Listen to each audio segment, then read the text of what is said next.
Hey, good morning. It's time for another episode of Coffee with Mr. Larry. And today is March. I had to be careful because that was hot. Today is March 25th, and it's another beautiful day in Savannah, Georgia. It's going to be warm today, 85, they say.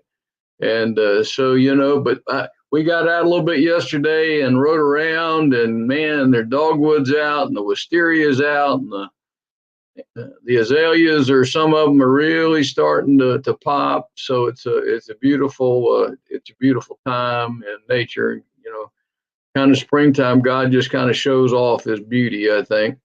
So I wanted to talk to you a little bit today, kind of wrap up our conversation we've been having this week about credit. And no slides today. No moving parts, no National Day and all that kind of stuff. Although I think it is National Medal Honor Day, so that's a good thing to celebrate. But here's the deal: is credit good or is credit bad? Should you be in debt? Should you borrow money? Well, I think that you have to answer that question, carefully and thoughtfully. The most of us have been brought up in a culture where it's just if we want it now, right? And the way we typically do it, we look and see if we got money in the checking account, okay, and then we look and see what kind of room we got on our credit card, and so we buy in a hurry and we borrow in a hurry to satisfy an immediate gratification kind of thing. Now, is credit wrong? No, it's a tool, right? It allows us to buy things. None of us. Well, I don't know anybody that could go out and buy their first house with cash. Most people today, have lots and lots of people today can't buy a house and pay cash. So is it wrong? No. But can it get out of control? Yeah. It's kind of like fire. Fire is a tool, and as long as it stays contained and where it's supposed to be, it works just fine. Thank you very much. But when that fire jumps out of the hearth and starts outside of that containment, it can be a destructive thing. And so can credit. The question that all of us need to face is finding that balance between using debt to leverage good purchases and getting out of debt. And there's no real right wrong answer. There are times when I talk to people and our goal is to get them completely out of debt. It's not always a good goal, you know. Um, I'm gonna. Well, here's a good example. I'm going to buy and pay my house off, and I'm going to live in it forever. Okay, nothing wrong with that. But what happens later if you needed to access that equity in your home? How do you get it out?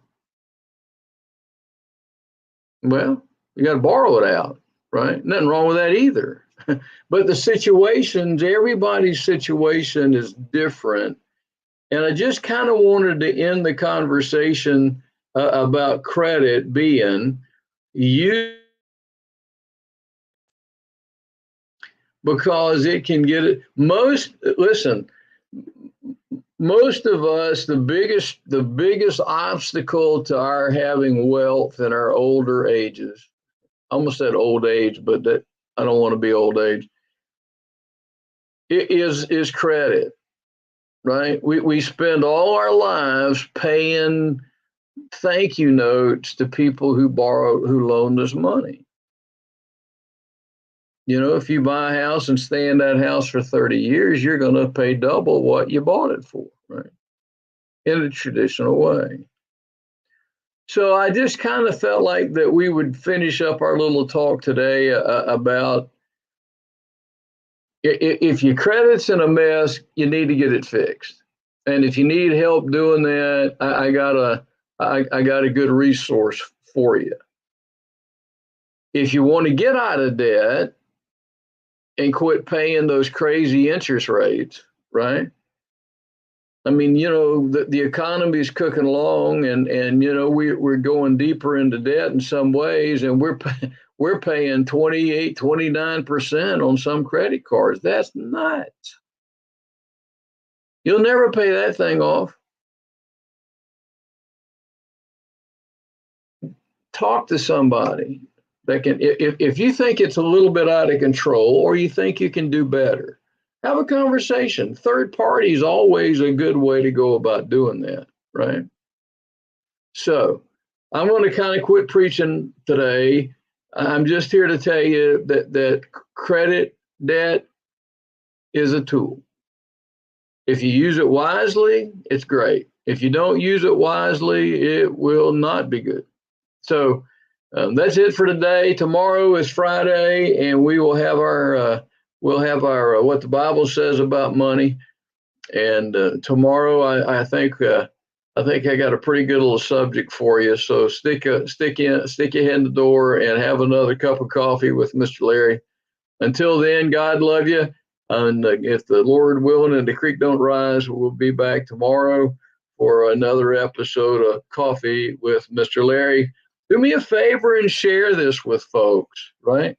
I think, not all of them are great, but I think we share a lot of good information that people don't know, and help me kind of build the audience a little bit, and kind of share with them the stuff that we're talking about. Take care of yourself. God bless you, and we'll see you tomorrow. Bye-bye.